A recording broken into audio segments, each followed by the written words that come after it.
Well, hey everybody, welcome back, and welcome to another episode of Gly Shorts. That's right. Oh, gee whiz, good grief! It's like an episode. It's like that scene in Blazing Saddles. Guys, thank you for coming back for Wednesday's episode of Gly Shorts. I just got back from an incredible mine. It's right up here in this canyon on the other side of the camera. You guys are just gonna what a day.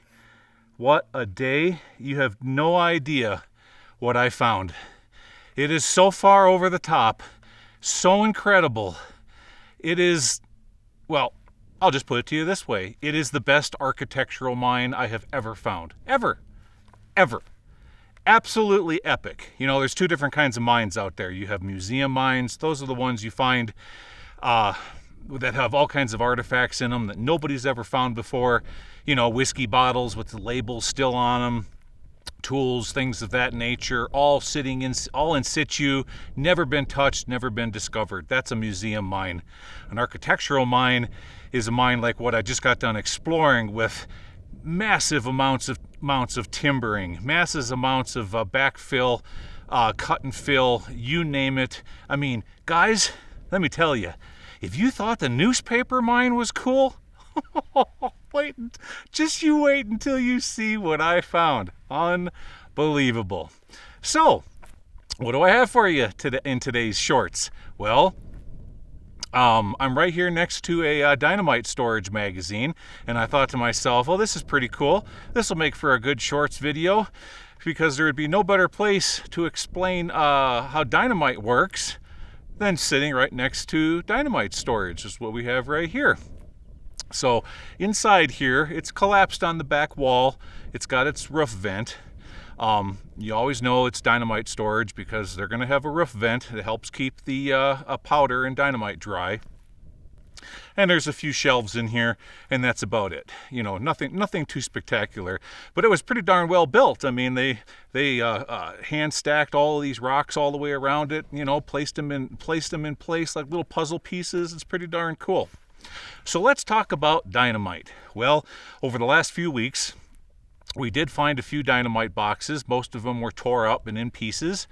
And even in this mine that I just got out of, I found the same. But this entire time, we've been finding dynamite boxes filled with dynamite that is generally around 30%. What does that mean, 30%? Well, so there's different classifications of dynamite. You got 20%, 30%, 40, all the way up to 60. And it all comes down to what kind of rock you're drilling and blasting into.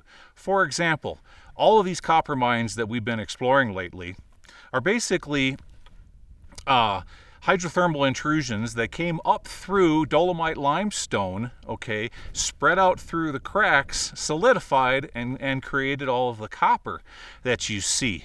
Well, in order to get into some of those places, they had to blast through a lot of that dolomite limestone.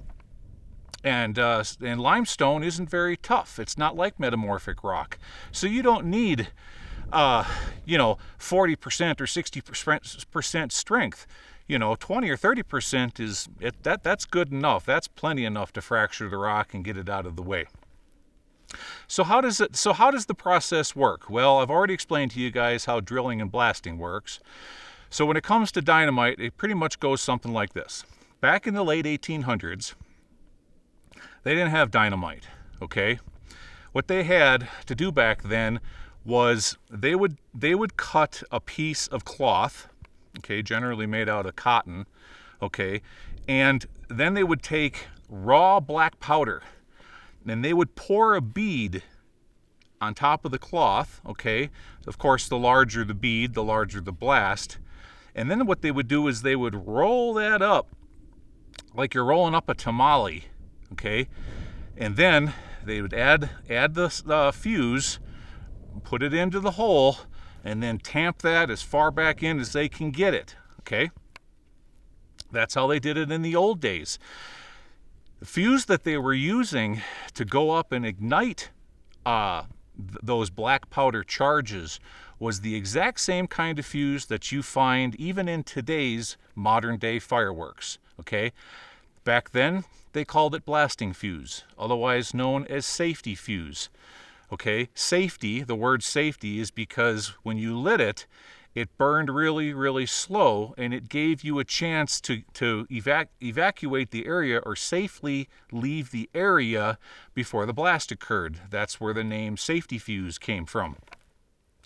Now that safety fuse is, as I said, just like fireworks time fuse. Now, you guys have all seen a fireworks show.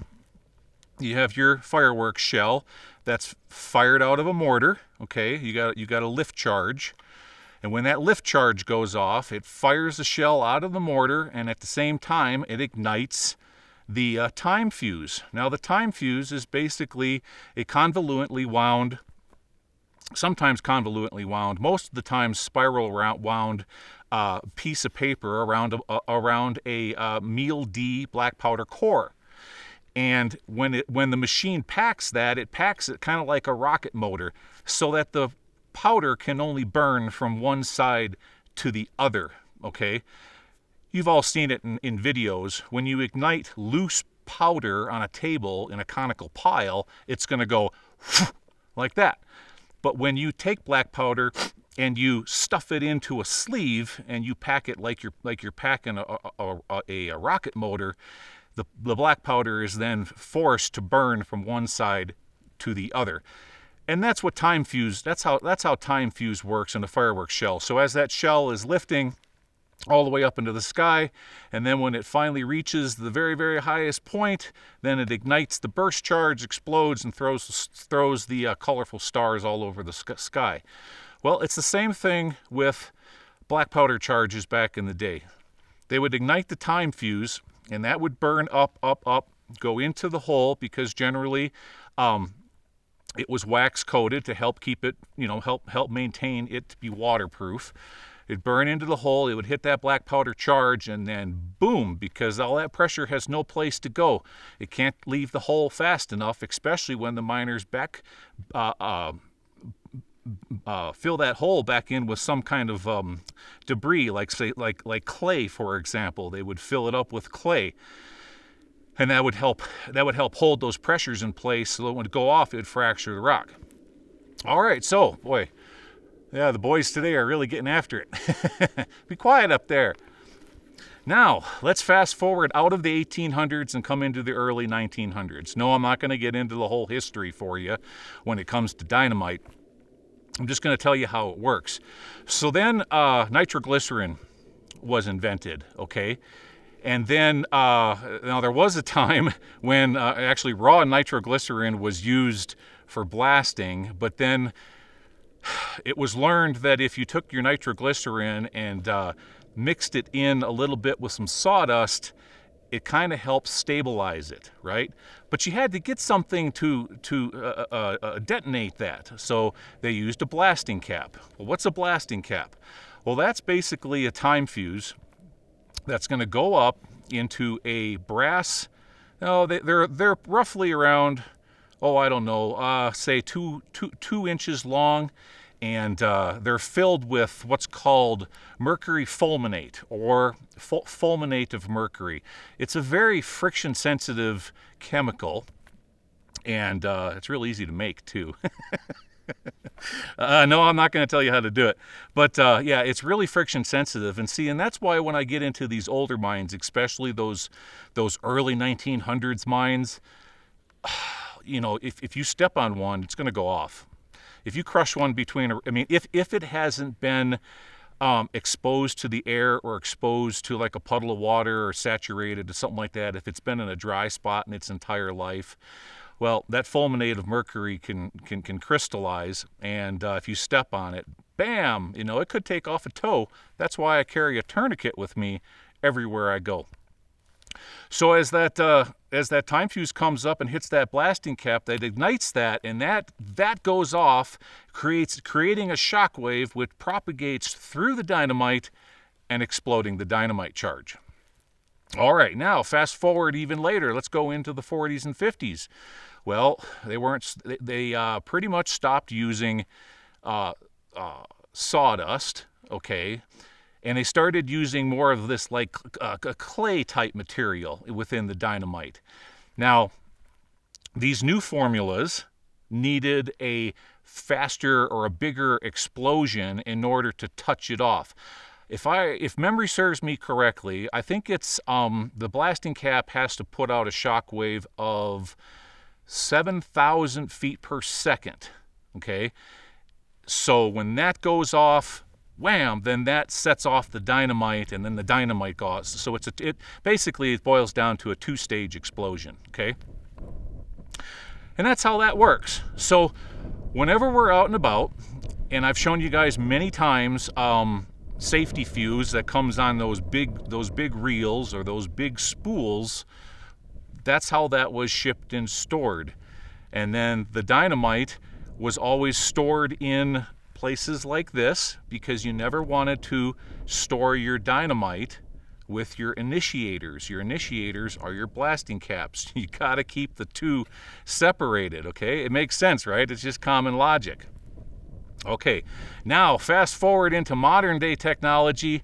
Oh geez, they've got the whole darn thing perfected now. They use devices called No Match or Nomex, or no, it's shock tube. Okay, it's this yellow tube with and on the inside of it is a high explosive that propagates. So when it goes off, it sends that shock wave right straight down the tube. It expands out, goes down into the charges, hits the caps. The caps go. The caps set off the ammonium nitrate, and whoom, that's what they use for open pit operations. Okay, so that's it, guys. This is my layman's explanation of dynamite, explosives, explosive storage, blasting caps, and dynamite itself. Okay, guys, I'm still shaking off the adrenaline. You are all going to see this episode. Let me think. The gears are spinning. May 27th. Saturday, May 27th is when this episode will air. And it is incredible. Just incredible. You're absolutely going to love it. Guys, thank you so much for coming along with me on another episode of Gly Shorts. And I'll see y'all again this coming Saturday. All right, take care, everybody. Bye-bye.